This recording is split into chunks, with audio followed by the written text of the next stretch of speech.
ఫిబ్రవరి 28న లలితా మాతాజీ గారి ఆధ్వర్యంలో మీ చేతులతో శ్రీచక్రార్చన దత్త కళ్యాణం చేసుకునే అద్భుత అవకాశం సంప్రదించండి.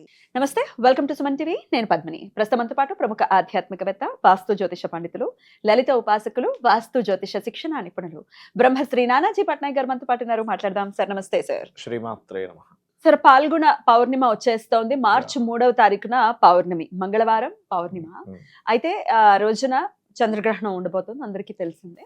అయితే ఏ సమయంలో ఉంటుంది, ఎటువంటి విధి విధానాల్ని పాటించాలంటే భారతదేశంలో కనిపిస్తోంది కాబట్టి మరి పాటించాల్సిన నియమాలు అవన్నీ ఒకసారి చెప్తూ, ద్వాదశ రాశులకి ఈ చంద్రగ్రహణం రీత్యా ఎటువంటి ఫలితాలు రాబోతున్నాయి ఒకసారి మీ ద్వారా సార్.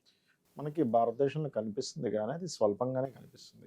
అంత్య గడియల్లో, ఎందుకంటే అంత్య గడియల్లో 6:22 నుంచి 6:37 మధ్యలో, 47 నిమిషాల మధ్యలో కనిపిస్తుంది. జస్ట్ 25 minutes to 30 minutes అనుకోండి. ఆల్మోస్ట్ అంతసేపు కంటే ఎక్కువసేపు కనిపించట్లేదు. ఉంటుంది. ఇంకొకటి ఏంటంటే, ఒకటి మనం ఎంతసేపు గ్రహణం అనగానే ఈ రాసుల వాళ్ళు అపర కుబేరులు అయిపోతారు, ఈ రాసుల వాళ్ళు మట్టి కరిచిపోతారు అంటారు. అసలు అది పూర్తిగా తప్పు. ఎందుకంటే అలా అపర కుబేరులు అయిపోయేటట్టయితే, ఇప్పుడు కామన్గా ఏం చెప్తాం, చంద్రగ్రహణం సింహంలో పడుతుందంటే మిథునానికి మంచిది, తులకి మంచిది, మకరానికి మన వృశ్చికానికి మంచిది, అండ్ అలాగే మనకి మీనానికి మంచిదని 4 రాసులు తీసుకుంటాం. ఓకే, మరి ప్రతి చంద్రగ్రహణం సూర్యగ్రహణానికి ఏదో ఒక రాశికి మంచే ఉంటుందిగా. ఖచ్చితంగా. మరి అలాంటప్పుడు ఇప్పటికి భూమి మీద ఉన్న వాళ్ళందరూ అపర కుబేరులు అయిపోవాలి. అంటే వారి వారి స్థాయిని బట్టి ఎంతో కొంత ధనలాభం కలగటం అనేది అర్థం చేసుకోవాలా. కొంత పాజిటివ్ వారి స్థాయిని బట్టి పాజిటివ్ కొంతే ఉంటుంది, నెగిటివ్ కొంతే ఉంటుంది. అంతేగాని ఇక్కడ ఏంటంటే చాలా మందికి ఉన్న అపోహలు ఏంటంటే, చంద్రగ్రహణం వస్తుందంటే చంద్రగ్రహణం కావచ్చు, సూర్యగ్రహణం కావచ్చు, గ్రహణం అనగానే దేవతలు కూడా భయపడిపోతారు. అంటే ఎలా అంటే, కొంతమందికి ఉన్న ఇలాంటి అపోహలు. దేవతా శక్తి కూడా కోల్పోతాడు కాబట్టి మనం గుడికి తాళం వేసేస్తాం అంటాం. అసలు దేవతా శక్తి గ్రహణం ద్వారా కోల్పోవడం ఏంటి? గ్రహాలు ఎక్కడ, దేవతలు ఎక్కడ, ఆ మూల పరమాత్మ ఎక్కడ? కాబట్టి ఏంటంటే, ఇది ఎందుకు మోస్తారు అంటే, ఒకటి ఆ సమయంలో సాధనా సమయం కాబట్టి పౌరోహిత్యం చేసే వ్యక్తి ఖచ్చితంగా చేస్తాడు. కాబట్టి ఆ సమయంలో కాసేపు లాక్ చేసుకొని పని చేసుకుంటాడు. అంతేగాని దేవతా శక్తి కోల్పోవడం ఉండదు. ఎందుకు ఉండదంటే, ఇప్పుడు నువ్వు గ్రహణ సమయంలో చేసే మంత్రం ఎవరిది చేస్తున్నావు? దేవతదేగా. నమశివాయ అనుకుంటున్నావు, లేకపోతే నమో నారాయణాయ అనుకుంటున్నావు, లేకపోతే అమ్మవారి శ్రీమాత్రే నమః అనుకుంటున్నావు, ఇంకోటి ఏదో మూల మంత్రం చేసుకుంటున్నావు.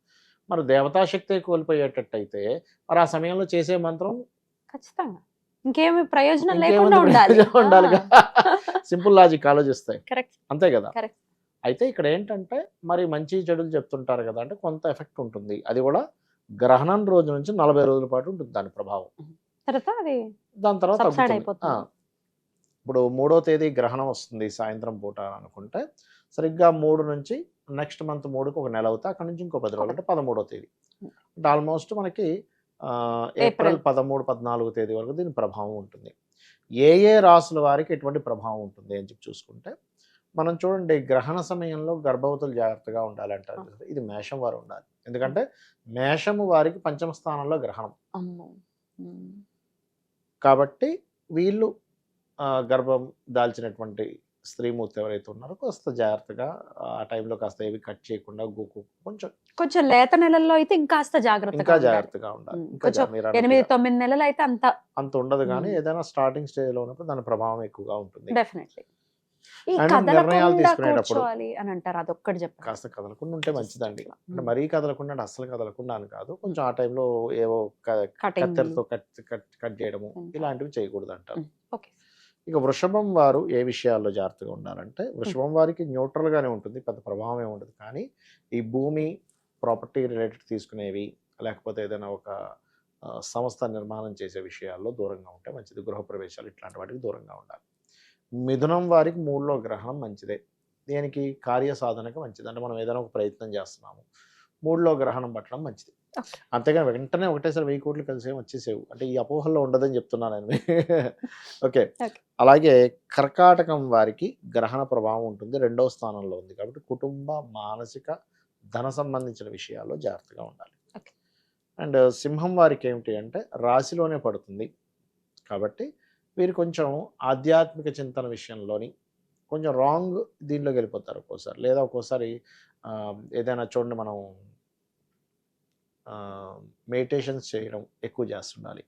కొన్నిసార్లు తెలియని ఒక ఏమంటారు చూడండి, మనకి తెలియకుండానే ఒక డిప్రెస్లోకి వెళ్ళిపోతుంటాం చంద్రకేతువులు రాశిలో ఉన్నందుకు. అటువంటి వాటికి గురవ్వకుండా కొంత ఆధ్యాత్మిక చింతనలు ఎంత వెళ్తూ ఉంటే మనకు ఆ డైవర్షన్ అనేది వెళ్ళిపోతుంది. అండ్ కన్యవారు ఏంటంటే ఇన్వెస్ట్మెంట్స్ చేసే విషయంలో జాగ్రత్తగా ఉండాలి. 12వ స్థానంలో గ్రహణం కదా, తులవారికి అన్ని రకాల లాభాలు ఇస్తుంది. నో నీట్ వరకు. కాకపోతే ఈజీ మనీ కోసం వెంపర్లు ఆడకూడదు. ఎందుకంటే ఇక్కడ తులలో గ్రహణం పడితే పంచమంలో కుజరాహులు ఉన్నారు. సో ఆలోచనలన్నీ తీవ్రంగా వెళ్ళిపోతాయి. ధనం ఈ రకంగా చేస్తే ఎక్కువ వచ్చేస్తేమో అది ఇది కొంచెం అది కంట్రోల్ చేసుకోవాలి. వృశ్చికం వారికి కెరియర్ పరంగా బాగుంటుంది, ఇబ్బంది ఏం లేదు. సో ఇక్కడ తులకి, వృశ్చికానికి, మిథునానికి, మీనానికి మంచిది. ఇక ధనస్సు వారికి తండ్రి గారి ఆరోగ్యము, లేకపోతే బ్యాంక్ ట్రాన్సాక్షన్స్ చేసేటప్పుడు, లాంగ్ జర్నీ చేసేటప్పుడు జాగ్రత్తగా ఉండాలి. లాంగ్ జర్నీస్లో ఏదైనా క్షేత్ర స్థాయిలో క్షేత్రానికి వెళ్ళి అక్కడ ఏదైనా తెలియక కొన్ని తప్పిదాలు చేస్తూ ఉంటారు. ఇక మకరం వారికి న్యూట్రల్, కాకపోతే తాతగారు ఆస్తి విషయంలో కొంత జాగ్రత్త పడాలి. కుంభము వారికి గనక చూసుకున్నట్లయితే ఇక్కడ సప్తమ స్థానంలో ఏదైతే ఏర్పడుతుందో 40 రోజుల వరకు వివాహ విషయంలో జాగ్రత్తగా ఉండాలి. ఇక మీనము వారికి గమనించుకున్నట్లయితే వీరికి మంచిది 6వ స్థానంలో. సో పూర్వజన్మ కర్మలో చేసినట్టు కొన్ని మంచి కర్మలు ఇక్కడ బయటపడడం జరుగుతూ ఉంటుంది. ఇది అయితే ఈ గ్రహణం ఎవరికైతే ఉందో ముఖ్యంగా సింహము, కర్కాటకము, కన్య అండ్ మకర, వృషభ, ధనస్సు, మేష, కర్కాటకము, సింహము, కన్య, ధనస్సు, మేష రాశి వాళ్ళకి గ్రహణ ప్రభావం ఉంటుంది. కాబట్టి వీరు బియ్యము, ఉలవలు, నువ్వులు, మినుములు, గోధుమలు ఈ 5 రకాల దానాలు ఇచ్చుకుంటూ, దీంతో పాటు వీరు రవిచంద్ర ప్రతిమలు, నాగ ప్రతిమలు చిన్న ఉంటాయి మనకి. ఇప్పుడు రాగి కూడా దొరుకుతాయి మనకి, వెండే ఇవ్వాలని రూల్ లేదు, ఏ మెటలైనా ఇవ్వచ్చు, తక్కువకి వచ్చేది. అండ్ దీంతోపాటు దక్షిణ ఇవి ఇచ్చినట్లయితే వీళ్ళకి ఈ దోషం పోతుంది. కొంతమందికి ఎలా ఉంటుందంటే వీళ్ళ పిల్లలు ఎక్కడో విదేశాల్లో ఉంటారు, వాళ్ళ పేరు మీద తల్లిదండ్రులు ఇవ్వచ్చు, ఇక్కడ వాళ్ళే ఇవ్వాలని రూల్ ఏమీ లేదు. ఏజ్ పిల్లల మీద ఇది ఒకవేళ కర్కాటక రాశి పిల్లలు ఉన్నారనుకోండి, ఏజ్ పిల్లల మీదకి ఈ ప్రభావం ఉంటుంది? ఇక్కడ ఏజ్ని బట్టి ఎఫెక్ట్ ఉంటుందండి. ఇప్పుడు చిన్నపిల్లలు ఉన్నారు, వృషభ రాశి గురించి మనం చెప్పుకున్నాం, 4వ స్థానం. పిల్లలకైతేనేమో ఎడ్యుకేషన్ మీద పడుతుంది, పెద్దవాళ్ళకైతేనేమో ప్రాపర్టీ మీద పడుతుంది. ఏజ్ని బట్టి వాళ్ళు చేసే కర్మను బట్టి. అప్పుడు చిన్నపిల్లడికి ప్రాపర్టీ మీద పడాలని రూల్ లేదు. అంతే కదా, ఎగ్జామ్స్ వస్తున్నాయి కదా సార్ నెక్స్ట్ మార్చ్. అందుకని వృషభం వారు ఎగ్జామ్స్ విషయంలో, పిల్లలు చదువు విషయంలో జాగ్రత్తగా ఉంటారు. వృషభం వారు బాగున్న రాశులకైతే ఆ రాశిలో ఉన్న పిల్లలకి ఇబ్బంది లేదు, ఎగ్జామ్స్ బాగా చక్కగా వెళ్ళిపోతుంది. రైట్ సార్, చాలా బ్యూటిఫుల్ గా ఎక్స్ప్లెయిన్ చేశారు sir. End of the day వచ్చేటటువంటి గ్రహణ అవి రాక మానవు, ఖగోళంలో జరుగుతున్నటువంటి ప్రక్రియ. ఏంటంటే మనం గ్రహణం అనేటువంటిది సాధన చేసుకునే గొప్ప సమయంగా భావించాలి, కానీ అదేదో అయిపోతుంది ఇదేదో అయిపోతుంది దీనికోసం కాదు. మన సనాతన ధర్మం అంతా కూడా సాధన. మనకి ఒకప్పుడు చూడండి, ఈ నారదుడు వీళ్ళందరూ వచ్చి మాట్లాడి వెళ్ళేవాళ్ళు అంటారు. అంటే ఏంటి, అప్పట్లో ఆ సాధనత గొప్పగా ఉండేది. ఇప్పుడు మనం ఎంతసేపు ఉన్నాడో లేడో అనేటువంటి కన్ఫ్యూజన్ లో ఉన్నాం, కానీ సాధన చేస్తే దేవతలు వచ్చి మాట్లాడి కూడా వెళ్తారు. తులసిదాస్ గారు కనపడలా పరివారంతో సహా, ఎంతమందికి శివాజీ గారి ఖడ్గం చాలా చక్కగా తెలియజేశారు సార్. కృతజ్ఞతలు. నమస్కారం సార్. శ్రీమాత్రే నమః.